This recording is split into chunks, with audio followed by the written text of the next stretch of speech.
Good morning friends.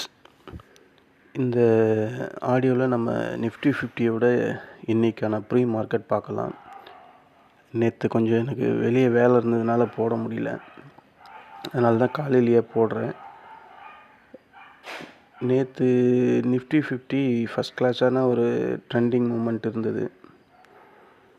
ஆனால் நேற்று US market ட்ரேடிங்கான இதுவை பார்த்தா அதெல்லாம் மைனஸில் தான் முடிஞ்சிருக்கு. நம்ம நிஃப்டியும் ஒரு 30-40 பாயிண்ட்டு மைனஸில் தான் காட்டுது.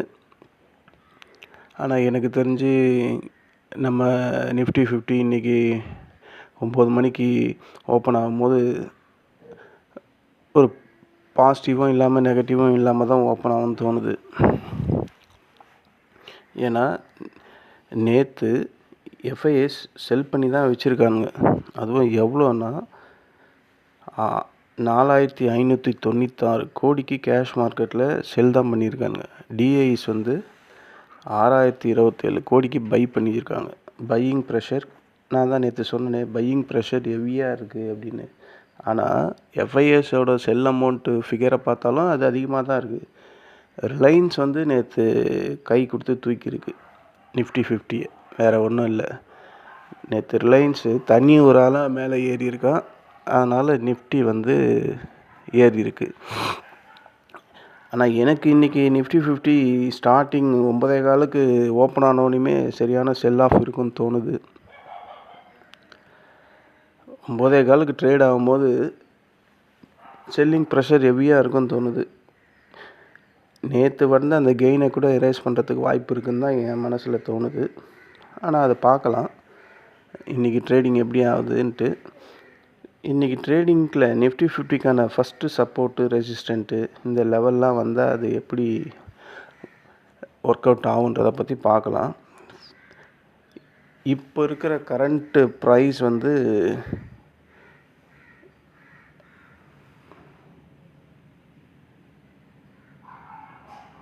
24,830. இதுக்கு ஃபஸ்ட்டு சப்போர்ட்டுன்றது 24,723. இதுதான் ஃபஸ்ட்டு சப்போர்ட். இந்த 24,723 வந்தான்னா இங்கே ஹோல்டு ஆகிறதுக்கு வாய்ப்பு இருக்குது, சஸ்டெயின் பண்ணுவான். ஆனால் எவ்வளோ நேரம் சஸ்டெயின் ஆகுன்றது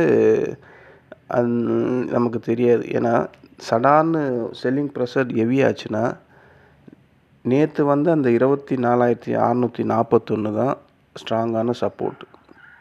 இந்த சப்போர்ட்டை அவன் உடைப்பான்னு டவுட்டு இல்லை. இங்கே கண்டிப்பாக அவன் ஹோல்ட் பண்ணி மேலே ரீபவுண்ட் ஆகிறதுக்கான வாய்ப்பு தான் அதிகமாக இருக்குது. ஏன்னா அதுக்கப்புறம் அவன் உடச்சி கீழே போனான்னா ஃப்ரீ ஃபால் தான். கண்டிப்பாக 24,473 எல்லாம் போயிடும். அவ்வளோலாம் போகாது. ஏன்னா ஒரு நாளைக்கு நிஃப்டி 50 500-400 பாயிண்ட்டாக இறங்குவான், அப்படி இறங்க மாட்டான். அதிகபட்சமாக ஒரு 200, 100 இந்த ரேஞ்சுக்குள்ளே தான் இருக்கும். ஏன்னா நம்ம இந்தியாவோட முதுகெலும்பே நிஃப்டி 50 தான்.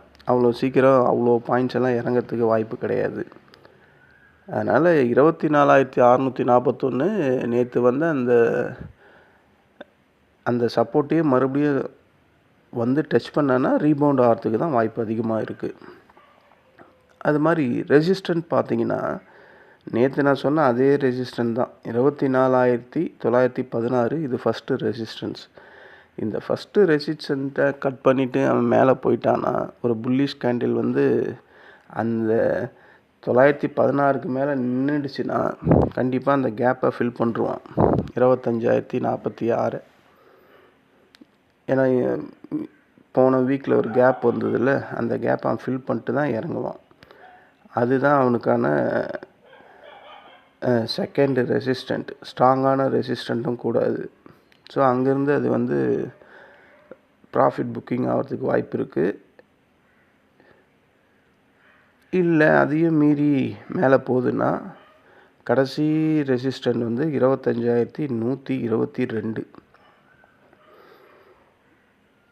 25,122லாம் போனால் நம்ம கண்ணை மூடிட்டு செல் பண்ணலாம். ஏன்னா அதெல்லாம்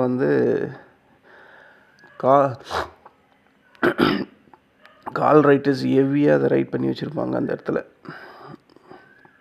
அது இல்லாமல் நாளைக்கு வந்து மந்த்லி எக்ஸ்பைரி.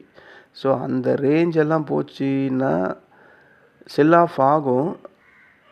ஆனால் எஃப்ஐஎஸ் வந்து எப்படியோ ஷார்ட் அடித்து வச்சுருப்பாங்க. ஒருவேளை அது வந்து ஷார்ட் கவரிங் வர்றதுக்கான வாய்ப்பும் இருக்குது. ஏன்னா அவங்க வந்து ஷார்ட்டை ரெடியூஸ் பண்ணிட்டாங்கன்னு வச்சுங்க, சல்லுன்னு ஏறிடுவான். இல்லை இந்த ஷார்ட்டையே அப்படியே நெக்ஸ்ட் மந்த்துக்கும் மெயின்டைன் பண்ணுறாங்களா, ரோல் ஆன் பண்ணுறாங்கன்னு வச்சுங்க, கண்டிப்பாக அது இறங்க தான் ஆரம்பிக்கும்.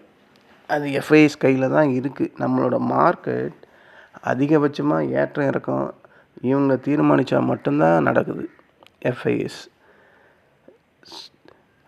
ஸோ இந்த சப்போர்ட் அண்ட் ரெசிஸ்டன்ட் லெவலெல்லாம் நீங்கள் செக் பண்ணுங்கள். இந்த இடத்துல கேண்டில் ஸ்டிக்ஸ் வரும்போது ஒரு ட்ரை பண்ணி பாருங்கள். நீங்கள் எப்போ ஒரு நிஃப்டி 50 ஷேரை வாங்கினாலும் காலையோ புட்டியோ எப்போவுமே அட் த மணியில் இருக்கிற ப்ரீமியம் வாங்காதீங்க, இந்த மணியில் இருக்கிறத வாங்குங்க. இப்போது உதாரணம் எப்படின்னா, நிஃப்டி 50 இப்போது 24,916 ட்ரேட் ஆகுதுன்னு வச்சிங்க. இன்றைக்கி இன்ட்ராடேயில் நீங்கள் 25,050 தான் வாங்கணும். அதை விடையே அது இப்போ 24,916 அட் த மணியில் இருக்குன்னா நீங்கள் இந்த மணியை தான் காலையோ இல்லை புட்டியோ வாங்கணும். ஏன்னா அவன் அங்கேருந்து கொஞ்சம் ஸ்லைட்டாக மேலே போனால் நமக்கு லாஸ் வர மாதிரி இருந்தாலும் அங்கேருந்து இறங்கினானா நமக்கு நல்ல ப்ராஃபிட்ஸ் அங்கேருந்தே ஸ்டார்ட் ஆகிடும். இது நான் அனுபவத்தால் நான் லேர்ன் பண்ணது. அதை நான் உங்ககிட்ட இன்ஃபார்ம் பண்ணுறேன். நீங்கள் எப்போ பாரு அவுட் ஆஃப் த மணியில் வாங்கினீங்கன்னா அது அந்த நேரத்துக்கு லாபம் தரும். ஆனால் ஏறிட்டு இறங்கினான்னு வச்சுங்க, அதுக்கப்புறம் அது அந்த லாபம் அப்படின்ற அந்த செக்மெண்ட்டுக்குள்ளேயே வராது. டோட்டலாக லாஸ்ட்லேயே இருக்கும். ஏன்னா டைம் டிகேயில் அது அடிபட்டுக்கிட்டே இருக்கும். ஆனால் இந்த மணி அப்படி இருக்காது. அதுக்கும் டைம் டிகேலாம் இருக்குது. பட் அது கொஞ்சம் ஏறுற மாதிரியோ இல்லை இறங்குற மாதிரியோ இருந்தால் நம்ம கால் சைட்லேயோ புட் சைட்லேயோ இருந்தோம்னா ஃபஸ்ட் கிளாஸ் ப்ராஃபிட் கிடைக்கும். இந்த ஒரு மெத்தடை நீங்கள் உங்கள் மைண்டில் வச்சுக்கிங்க. இப்போ இன்றைக்கி ஏதாவது நம்ம வாங்குகிறோம் அப்படின்னு நினச்சா எப்போவுமே அட் த மணி கூட வாங்காதீங்க, அவுட் ஆஃப் த மணி சுத்தம். இந்த மணி தான் ஃபஸ்ட் கிளாஸாக ஒர்க் அவுட் ஆகும்.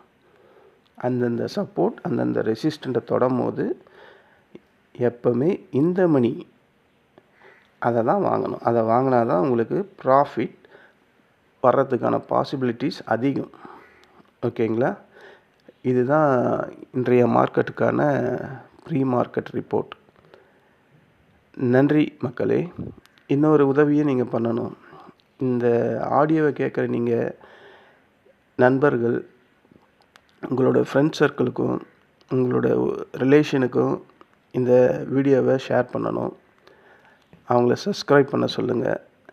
ஏன்னா நீங்கள் எல்லாம் சப்ஸ்கிரைப் பண்ணால் தான் நான் ஓரளவுக்காவது ப்ரொமோட் ஆக முடியும் இந்த யூடியூப் சேனலில். நான் ஏற்கனவே சொல்லியிருக்கேன், நான் இப்போ தான் ரீசெண்டாக உள்ளே வந்திருக்கேன். நான் நல்ல சப்ஸ்கிரைப் ஆகி ப்ரொமோட் ஆகிறதுக்கெல்லாம் நேரம் இருக்குது, அது எனக்கே தெரியும். பட் பார்க்குற நீங்கள் ஒரு வீடியோ பார்க்குறீங்கன்னா, என் வீடியோவை பார்க்குறீங்கன்னா அதை சப்ஸ்கிரைப் பண்ணுங்கள். உங்கள் ரிலேஷனுக்கும் உங்கள் ஃப்ரெண்ட்ஸுக்கும் அதை ஷேர் பண்ணுங்கள். அவ்வளோதான் மக்களே. நன்றி, வணக்கம்.